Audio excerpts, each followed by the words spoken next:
இயேசு கிறிஸ்துவின் நாமத்தினால் இந்த நாள் தேவனுடைய என்கிற வார்த்தையின் வேலைக்கு உங்களை அன்போடு வரவேற்கிறோம். இந்த நாளிலும் தேவன் தாமே நாம் சொல்ல வேண்டியவைகளை சீர்படுத்தி ஸ்திரப்படுத்தி அழகுள்ளதாய் நம் வாயிலிருந்து புறப்பட பண்ணுவாராக.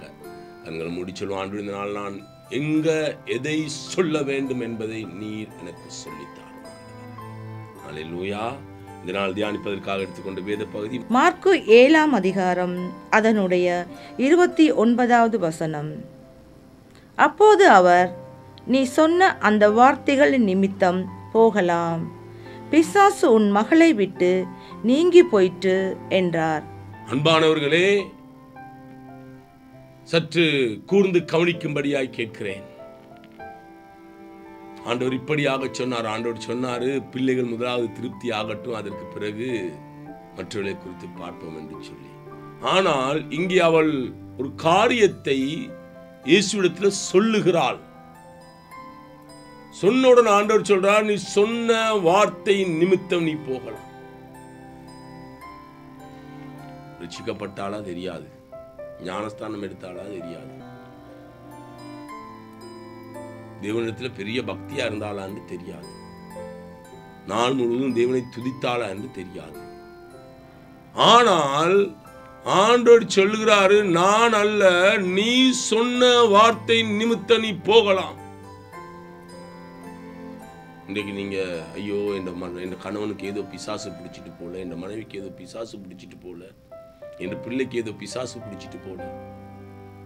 அன்பானவர்களே, நீங்க சொன்ன வார்த்தை, நீங்க சொல்லுகிற வார்த்தை, நீங்கள் பேசுகிற வார்த்தை உங்கள் வீட்டை எந்த வல்லமை தாக்க வந்தாலும், உங்கள் கணவன் மனைவியை எந்த வல்லமை தாக்க வந்தாலும், உங்கள் பிள்ளைகளை எந்த வல்லமை தாக்க வந்தாலும், நீங்க சொல்லுகிற வார்த்தையில பலன் உண்டு என்பதை நீங்கள் அறிய வேண்டும்.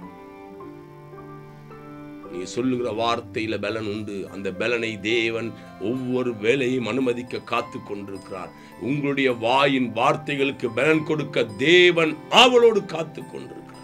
கவனமாய் கேட்டுக்கொண்டிருக்கிறார். இன்னும் சொல்ல போனா, அந்த மனுஷி எப்படியோ தெரியாது, வேதம் சொல்லி கர்த்தருக்கு பயந்த 2 பேர் பேசிக் கொண்டிருப்பார்கள். கர்த்தர் காது கொடுத்து கேட்டுக்கொண்டிருப்பார். எதற்காக? எந்த வார்த்தையின் மேல வல்லமை வைக்க வேண்டும் என்று தேவன் கூர்ந்து கவனித்துக் கொண்டிருக்கிறார். நீங்க தேவனுக்கு பிரியமானதை பேச தொடங்கிட்டு ஆண்டவர் சொல்றாரோ, இந்த வார்த்தை நிமித்தம் ஒரு விடுதலை இன்றைக்கு உண்டாக போகிறது. இந்த வார்த்தை நிமித்தம் இன்றைக்கு பிசாசு நீங்கி போக போகிறது.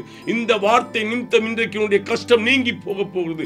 இந்த வார்த்தை நிமித்தம் இன்றைக்கு இவன் நினைக்கிற விரும்புகிற காரியங்கள் நடக்க போகிறது. உன் விருப்பத்தின்படி உனக்காக கடவுது. ஏன்? நீ பேசின வார்த்தை, நீ சொன்ன வார்த்தை. அல்லேலூயா. இந்த காலை வேளையில ஆண்டவரே, என் வாய்க்கு காவல் வையும், காத்துக்கொள்ளும். தீயவைகளை நான் பேசக்கூடாது. நீங்க மௌனமா இருந்துட்டாலே ஜெயிச்சிருவீங்க.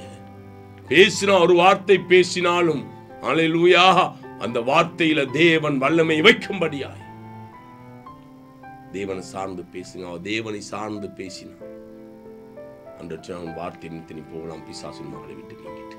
இன்றைக்கு எப்பேற்பட்ட கொடிய தரித்திரத்தில் நீங்க அமர்ந்திருந்தாலும், எப்பேற்பட்ட ஒரு மனவேதனையில் அமர்ந்திருந்தாலும், நீங்க பேசுகிற சில வார்த்தைகள் உங்களுக்கு நீங்களே மருந்தாக கூடிய வார்த்தைகள் என்பதை மறந்து விடாதீங்க.